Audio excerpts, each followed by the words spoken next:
Bonjour et bienvenue dans cette nouvelle édition du quart d'heure de célébrité, l'émission qui donne la parole à ceux qui gagnent à être connus. Aujourd'hui, je reçois Charles-Henri Dandinier. Bonjour. Bonjour. Alors, Charles-Henri Dandinier, je vais vous présenter et nous passerons au vif du sujet. Alors, vous avez fait des études d'histoire et de sciences politiques et vous avez été successivement chargé de communication au ministère des Télécommunications, au Conseil régional d'Île-de-France, à la mairie de Bourg-la-Reine. Puis, vous avez été simultanément pigiste dans différents journaux, Valeurs Actuelles, Le Figaro Magazine, Famille Chrétienne ou Santé Magazine. Vous pigez toujours au Figaro Magazine et au blog Décryptage de la revue Liberté Politique. Et depuis 2006, vous êtes le rédacteur en chef du CRI, du contribuable, de l'association Contribuables Associés. Alors aujourd'hui, je vous ai reçu pour qu'on parle d'un sujet qui est... vous me direz d'ailleurs s'il est dans l'actualité ou pas, mais ce qui est dans l'actualité, c'est le scandale de l'affaire Boutin, par exemple. Vous m'avez fait part d'une pétition sur l'IRFM, donc Indemnité représentative des frais de mandat. Alors, est-ce que vous pouvez nous expliquer déjà, par rapport à l'affaire Boutin, est-ce qu'il y a un rapport? Non, il n'y a pas de lien. L'affaire Boutin est une affaire que nous considérons comme quelque chose de pas très très important. C'est vrai qu'il y a beaucoup de ministres, beaucoup de députés qui cumulent un certain nombre d'indemnités. En ce qui concerne l'affaire Boutin, elle a dit qu'elle n'allait pas toucher cette indemnité de 9 500 €, je crois. Et depuis, on a appris on savait déjà d'ailleurs qu'un certain nombre de ministres touchaient leur indemnité de ministre et puis leur retraite, enfin touchaient différentes sortes. Donc on a annoncé qu'ils n'allaient plus le toucher. Donc notre démarche est tout à fait indépendante de ça. C'est une démarche de transparence. C'est-à-dire que les parlementaires, députés et sénateurs touchent une indemnité qui est l'équivalent d'un salaire, qui est environ de 6 à 7 000 € selon... Et puis ils touchent en plus ce qu'on appelle l'IRFM, indemnité représentative des frais de mandat, qui leur sert en principe à régler certains frais qui ont rapport avec leurs fonctions. Par exemple, inviter quelqu'un au restaurant, par exemple, envoyer des fleurs, par exemple, voilà. Bon. On peut envoyer des fleurs aujourd'hui aux frais du contribuable en Alors France. oui, non, ça n'a rien de choquant. Ah bon? Non, sur le principe, ça n'a rien de choquant. C'est-à-dire si vraiment vous considérez qu'il y a quelqu'un de votre circonscription qui a fait quelque chose d'important, parce qu'il vient de perdre un proche, etc. Si vous le faites en tant que député... Si c'est vérifié derrière, pourquoi alors, pas? Eh bien justement, c'est tout le problème là. C'est que donc, l'existence de cette IRFM ne nous choque absolument pas.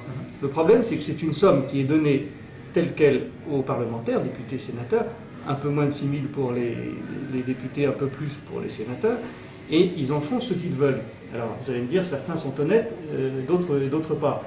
Le problème, c'est qu'on ne sait pas ceux qui sont honnêtes et ceux qui ne sont pas. On sait, parce qu'on connaît tous, nous connaissons bien certains députés qui nous disent, il y a tel député, on sait qu'il a l'habitude d'utiliser ses frais de mandat pour autre chose que pour des frais de mandat. La seule chose, c'est que personne ne peut le prouver. Alors, justement, personne ne vérifie aujourd'hui? Non, on peut pas. On peut pas vérifier parce que c'est une somme qu'on leur donne et ils en font ce qu'ils veulent. C'est-à-dire que c'est un peu comme les fonds secrets du Premier ministre?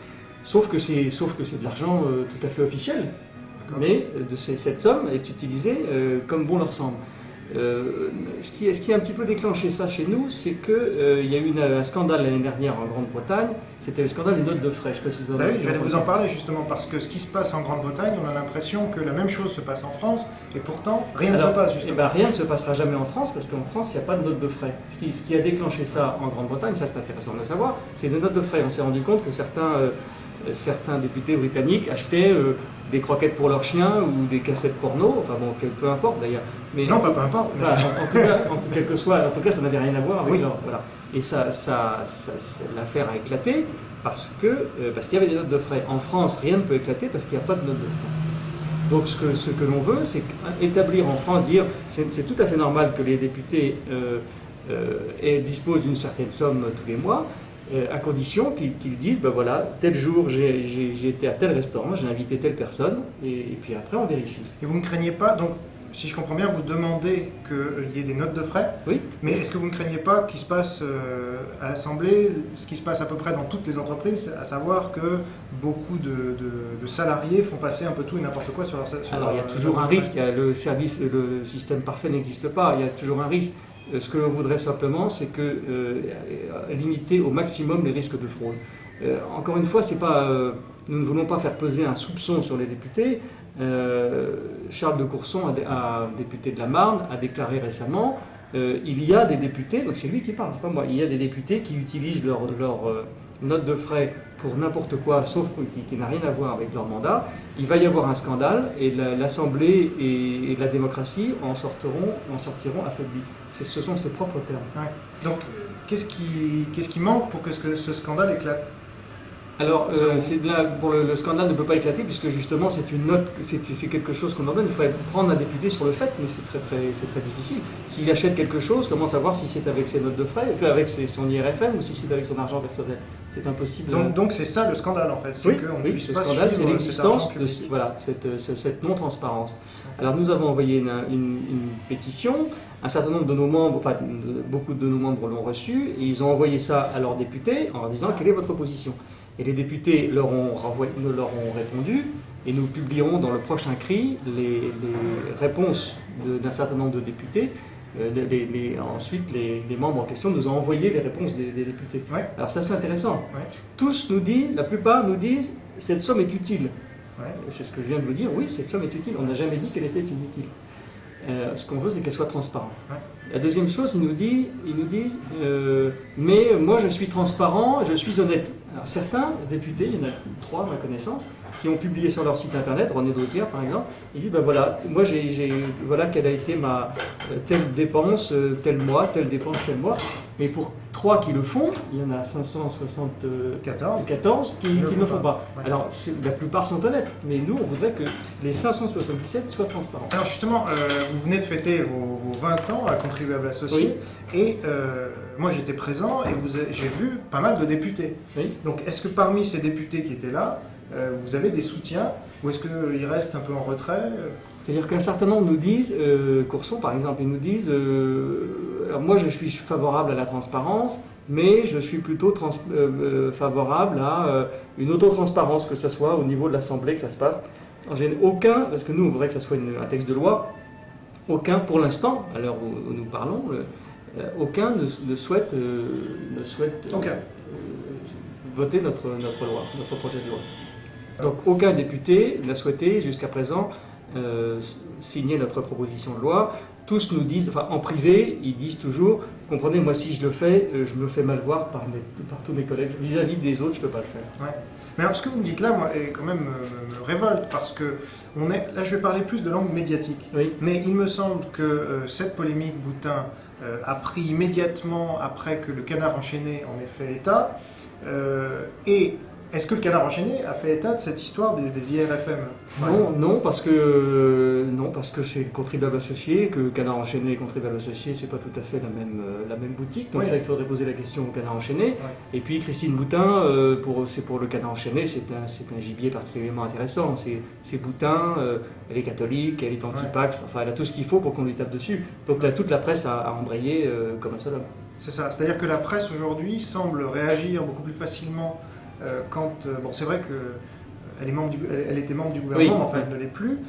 Et vous, ce que vous visez, en fait, c'est toute l'Assemblée, et pas simplement une personne. Voilà, tous les députés et tous les sénateurs. Ouais. Donc c'est beaucoup moins à dominer, mais je dirais beaucoup plus juste, à mon sens. Oui, et puis alors ce qui nous a frappé, c'est le nombre de députés qui nous ont dit, de droite comme de gauche d'ailleurs, vous êtes démagogue, vous êtes populiste et surtout vous faites peser sur les députés, sur les parlementaires, un soupçon de fraude et de malhonnêteté. En réalité, on veut faire exactement le contraire. On veut que les parlementaires soient totalement transparents et pour ça, les obliger à l'honnêteté et à la transparence et justement faire enlever tous soupçons possibles contre les parlementaires. Ouais. Notre démarche est pour les parlementaires. Alors, je vais citer une petite conversation que j'ai eue avec un ami américain ce week-end. Et en fait, je lui parlais de l'interview que j'allais avoir avec vous, et il me dit « Ah bon, en France, ce n'est pas transparent, parce qu'aux États-Unis, dès que vous avez le moindre élu, et notamment plus on monte dans la hiérarchie, donc député c'est quand même assez élevé, on scrute vraiment dans le détail où vont les moindres dollars, que ce soit une secrétaire, une voiture, etc. Tout est tenu par le menu, et je ne parle même pas des enquêtes du FBI qui sont faites pour les candidats à la présidentielle, là on n'en est pas là, mais au moins aux États-Unis qu'on critique beaucoup aussi, eux au moins font la transparence sur l'utilisation de l'argent public. Comment vous expliquez? Est-ce que c'est culturel? Je crois que d'abord aux États-Unis, un parlementaire c'est quelqu'un de beaucoup plus important qu'en France. Beaucoup plus important, ils sont moins nombreux, beaucoup moins en chiffre absolu et en chiffre relatif. Ils ont plus de moyens et ils ne peuvent pas se permettre de faire un petit peu n'importe quoi comme on fait en France.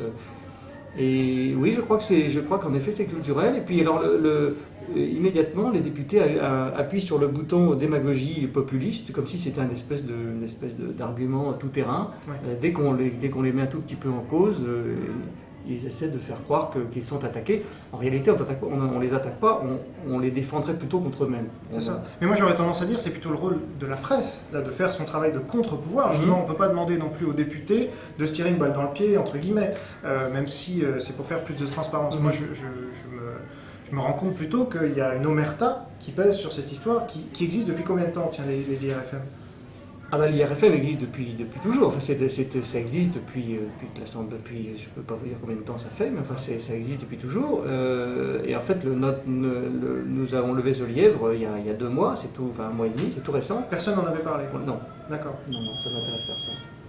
Alors, nous arrivons vers la fin de ce quart d'heure de célébrité, donc je vais vous poser ma dernière question. Alors, on va changer un peu de sujet.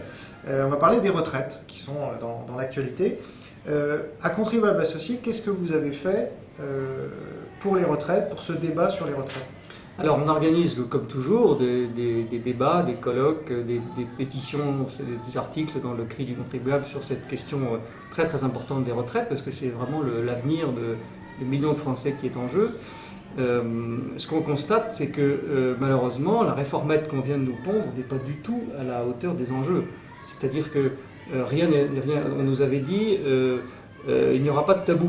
Alors, il n'y aura pas de tabou, sauf qu'on reste dans le système de la répartition. Donc ça fait quand même un énorme tabou. Donc c'est le tabou de la capitalisation. Il y a le tabou aussi des régimes spéciaux. Et il y a le tabou des régimes spéciaux, il y a le tabou des 6 mois. Et ça, Éric Woerth l'a dit de façon extrêmement claire. Il a dit les 6 mois, il faut juste expliquer en 2 mots. C'est-à-dire que la retraite des fonctionnaires est calculée sur les 6 derniers mois, et dans le privé, elle est calculée sur les 25 meilleures années. Ça ne fait pas du tout la même chose à la sortie. Sachant que les fonctionnaires montent toujours en grade. En général, en fin de carrière, ils montent en grade. Et puis, sachant également qu'il y a beaucoup plus de cadres dans la fonction publique qu'il n'y en a dans le privé. Et à la fin, à quoi est-ce qu'on assiste? À une mini-réforme uniquement sur l'âge de la retraite. Alors, d'abord, c'est assez incroyable de se focaliser uniquement sur l'âge.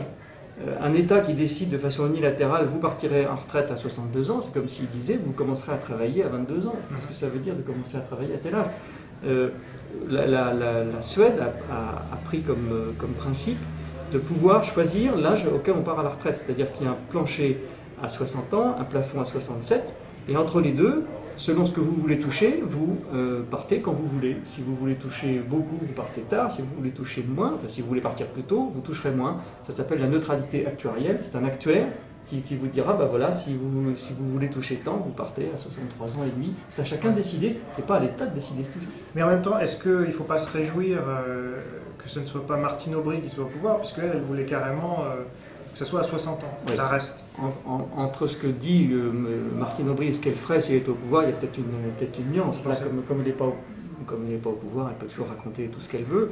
Il faudra juste que Martine Aubry nous dise si elle revient à la retraite à 60 ans comme elle le dit, comment elle fera pour payer. Ça, personne n'en sait rien pour l'instant. L'éternel argument, c'est de dire on va taxer. Enfin, en France, on a déjà des taux d'imposition extraordinairement élevés.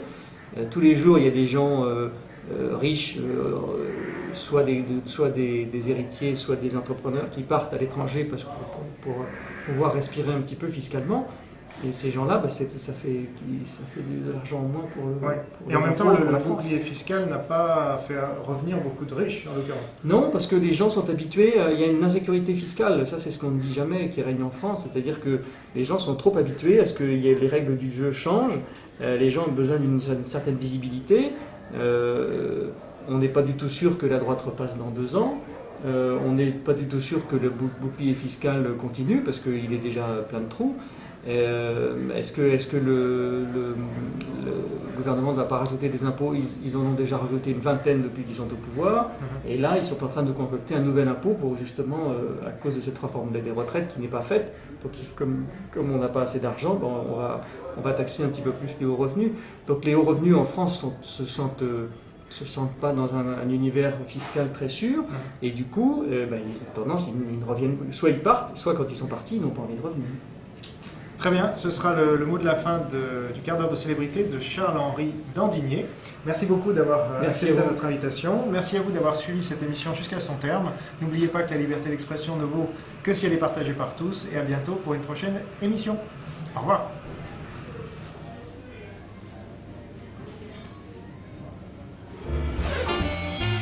Oh.